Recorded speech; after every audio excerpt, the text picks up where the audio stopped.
Hello and welcome to this video, which comes from the River Tamar and the famous Royal Albert Bridge, which takes the railway from Devon into Cornwall, and next to it is the Tamar Road Bridge. And being Plymouth born and bred, I'm really familiar with these two crossings. I've used them on many occasions over the years, and I've come back to film a video about the rail bridge, the Royal Albert Bridge, which was one of Isambard Kingdom Brunel's last major projects. It was completed in 1859. Surveying work started as early as 1848 and construction began 6 years later. And the bridge was finished just before, sadly, Isambard Kingdom Brunel died, and he didn't ever really get to see the practical use of the bridge. It spans over 2,000 feet across the River Tamar, and each of the iron trusses, the width of them is 455 feet each, and they're 100 feet above the River Tamar itself. And it carries the railway from Devon into Cornwall. And in this video I'll be looking in detail at the bridge, filming some trains using the bridge, and I'll also be travelling over the bridge and also under the bridge. So I hope you're going to enjoy this video. Well, here's the great man himself, Isambard Kingdom Brunel, and he designed some of the world's most famous bridges, tunnels, railways and boats, and his designs changed the lives of so many people, not only during his lifetime, but also right through to the present day and beyond. It's almost impossible to understand just how big the Royal Albert Bridge is when passing over it on a train. And it's only when you come down here that you can see just how enormous it is.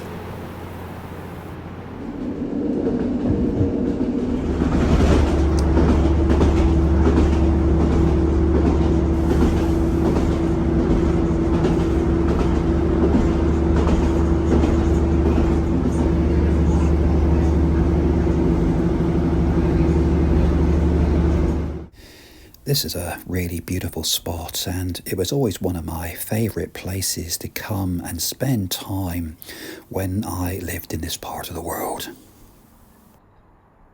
Brunel's massive wrought iron bridge is named after Queen Victoria's husband, Prince Albert, who opened it in 1859, and it's quite simply a one-off.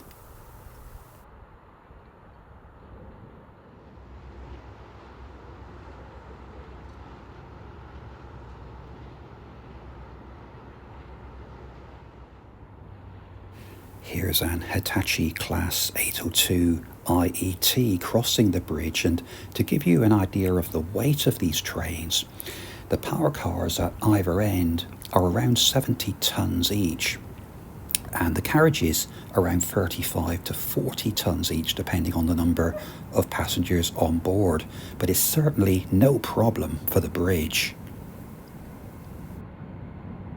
Standing down here adds a whole new dimension to train spotting.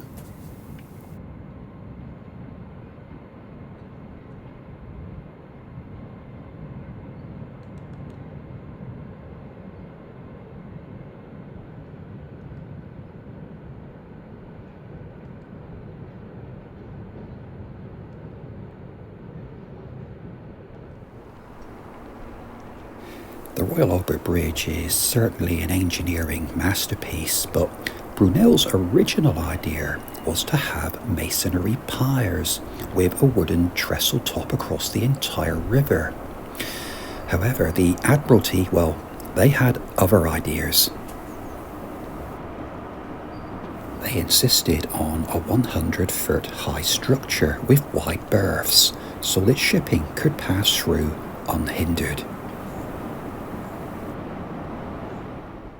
The Admiralty certainly had a point when you consider the glorious sailing ships with their lovely white masts that were around at that time. The upshot was for Brunel to come up with this structure, a semi-suspension bridge. But standing down here, you can really get a perspective of the challenges that Brunel faced in the 1850s. The challenge can't be underestimated with the technology that was around at that time, and it remains an incredible testament to his design and ingenuity. The new design that Brunel came up with consisted of two main spans which crossed the river, and there was a central deep water pier between them and a bankside pier at either end.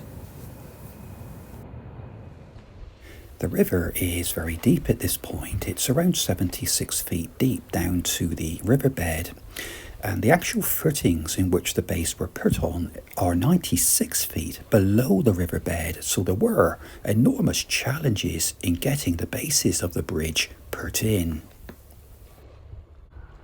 To lay the foundations of the central pier, Brunel built a huge 27-metre-long cylinder called a caisson, which was sunk into the riverbed, and the lower part of the cylinder was a watertight chamber, which allowed workers to excavate the mud down to the bedrock.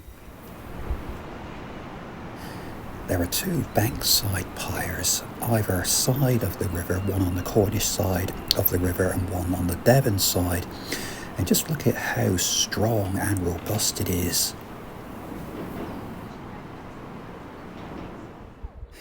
The central pier is even more remarkable, as there are in fact 4 separate metal columns going up, as opposed to the masonry piers at either end of the bridge. Then came the problem of erecting the 2 giant trusses, and these were taken out on pontoons onto the river and were then winched into place using huge chains. There are 2 braces at the top of the bridge, this one on the Devon side of the river and this one on the Cornish side, and they were constructed to quite literally prevent the bridge from pulling in on itself. These top braces give the bridge its strength and its structure, and it's therefore a freestanding suspension bridge.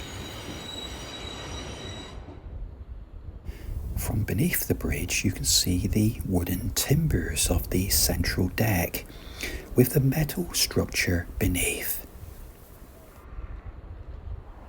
Well, I'm now on the Cornish side of the river and I'm at Saltash station. And the station here at Saltash opened the same year that the bridge opened in 1859. And it gets about 250,000 passengers a year using it. And it's also the first station you arrive at when travelling from Devon into Cornwall, but also the last station when you're travelling from Cornwall back into Devon across the bridge. And I remember Saltash very well because I used to travel through Saltash quite a lot when commuting in and out of Plymouth back in the mid to late 1980s and early 1990s. And this station was pretty run down back in those days, and I was really pleased to see how much it's improved. The main station building here on the up platform has been completely renovated, and there's a community hub here now for residents of Saltash, the town of Saltash, and also the Trackside Cafe, which only opened about a month or so ago. And I popped in there, and they do beautiful food there, drinks, cake, toasted sandwiches, bacon rolls, and I've tried a little bit of that. It is really, really recommended, and I do thoroughly recommend a visit. This plaque was unveiled at the station by the Mayor of Saltash, Eric Lewis, to commemorate the 125th anniversary of the opening of the Royal Albert Bridge.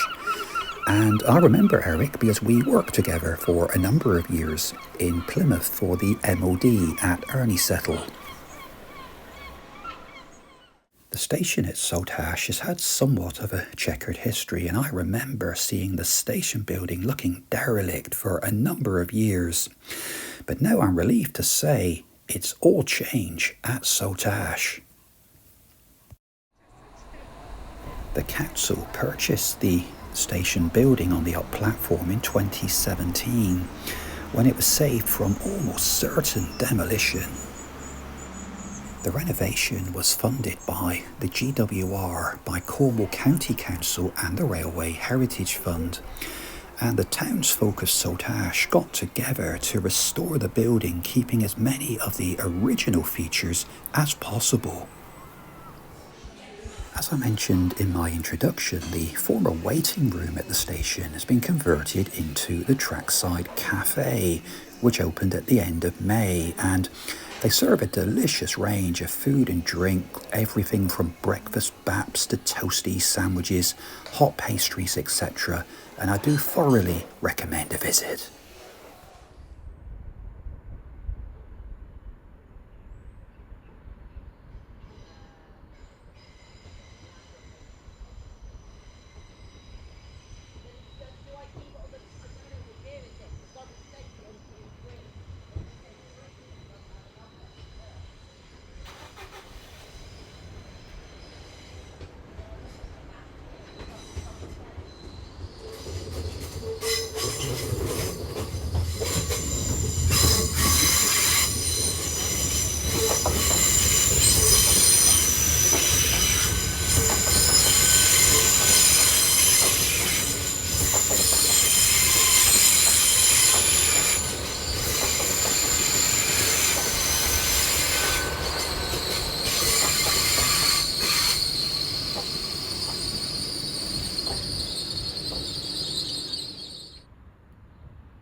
This was always one of my favourite places for train spotting.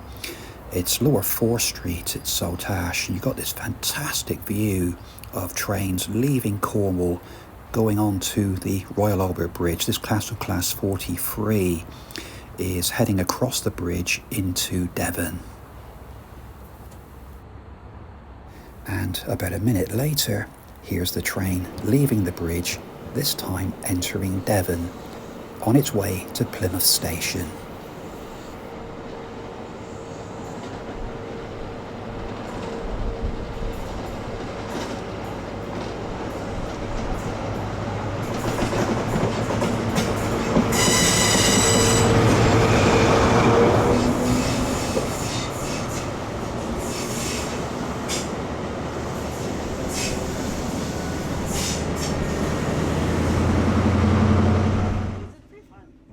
If you've ever driven across the Tamar Road Bridge, you've missed out on some glorious views.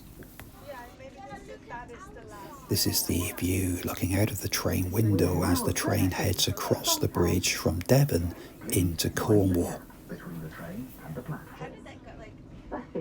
The journey across the bridge is absolutely breathtaking, and it always makes the hair on the back of my neck stand on edge, as does much of the route through Cornwall to Penzance at the end of the line.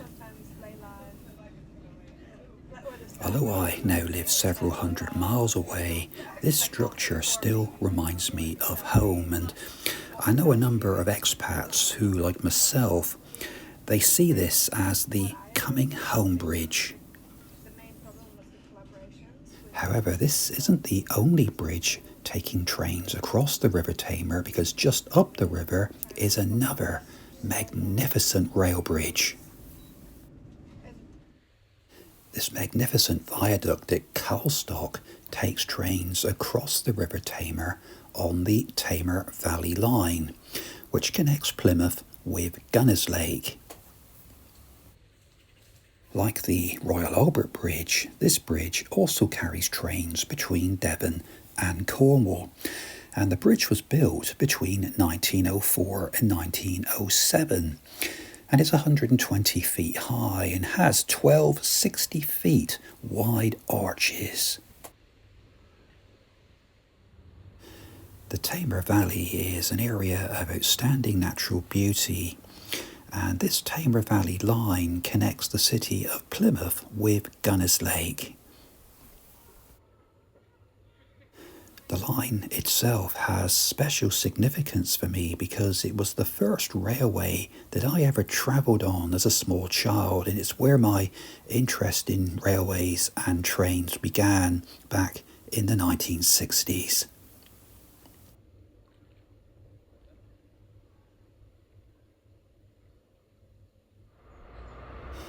China clay has been mined in Cornwall for well over 250 years, and this train is carrying China clay from St Blaise, heading across the Royal Albert Bridge into Devon, en route to the depot at Exeter Riverside.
There are 17 approach spans to the bridge, and these were regirdered in 1928. And in fact, 10 years later, an army of men took almost a year to repaint the bridge using 10 tons of paint and 200 gallons of coal tar.